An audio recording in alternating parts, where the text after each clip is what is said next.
The votes are in, and the United States of America has elected a new president to lead them in the post-COVID-19 world. Democratic candidate and former Vice President Joe Biden. The nail-bitingly close election race, which half the world was watching with bated breath, seems to have finally come to a close with a clear winner. Joe Biden was declared president-elect by major news outlets after getting 290 electoral votes off the required 270 to win, and is expected to keep getting more, while incumbent President Trump got 214 and will get a little more. And while this may seem like a large margin now, the race remained extremely close right up to the end. But after a turbulent 4 days of counting votes, the election has been called, and Joseph Robinette Biden Jr. has defeated Republican candidate Donald Trump for the country's top spot.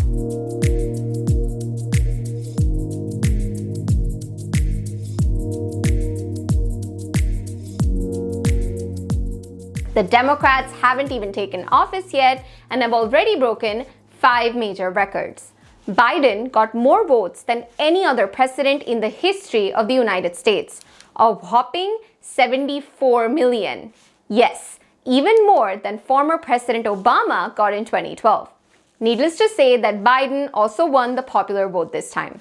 For a quick recap, in 2016, Democratic candidate Hillary Clinton won the popular vote, meaning she got more overall votes but lost the Electoral College and hence the election. But that didn't happen this time. As for the second record, Biden, age 77, will be the oldest president to take office after President Trump, who was 70 when he was elected in 2016.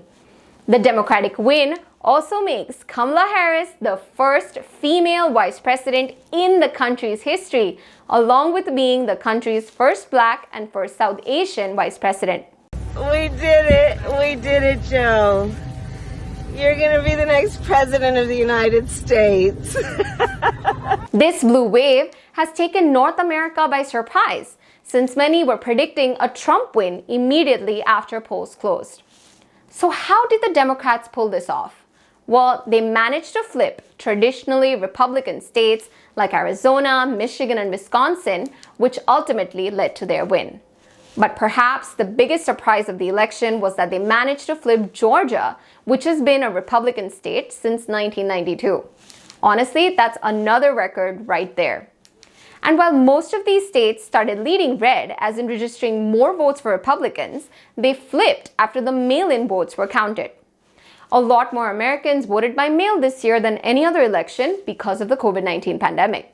And most of the mail-in voters were registered Democrats. Since it takes longer to count and register mail-in votes as opposed to day-off ballots, the Democrats sidled ahead days after the polls closed, something President Trump is extremely unhappy with. He has gone on record to say that he believes that the Republicans have won the election and that some sort of fraud has been committed. So what happens next? Well, President Trump has in the past refused to confirm if he's open to a peaceful transfer of power and has not yet conceded the election. So he might demand a recount. Failing that, he could bring the issue before the judiciary. It should be noted that the Republicans rushed to appoint Amy Coney Barrett to the Supreme Court prior to the election, meaning the SCOTUS now has 3 Trump-appointed justices. Trump has already filed lawsuits concerning vote counts in various states. If this lengthy legal battle ensues, the United States Congress will not be able to confirm the count before Inauguration Day, leaving the country in a state of limbo. The new President of the United States is typically sworn in on January 20th, and the Congress confirms votes 2 weeks prior to that. So if the legal battle skews in favor of the Democrats and President Trump still refuses to concede, Joe Biden will be able to have him removed from the White House on Inauguration Day with the help of the Secret Service and the military. Of course, these are all hypothetical, so they may not happen, but it should be noted that this is an unprecedented chapter in American history, and it's impossible to predict how it will turn out.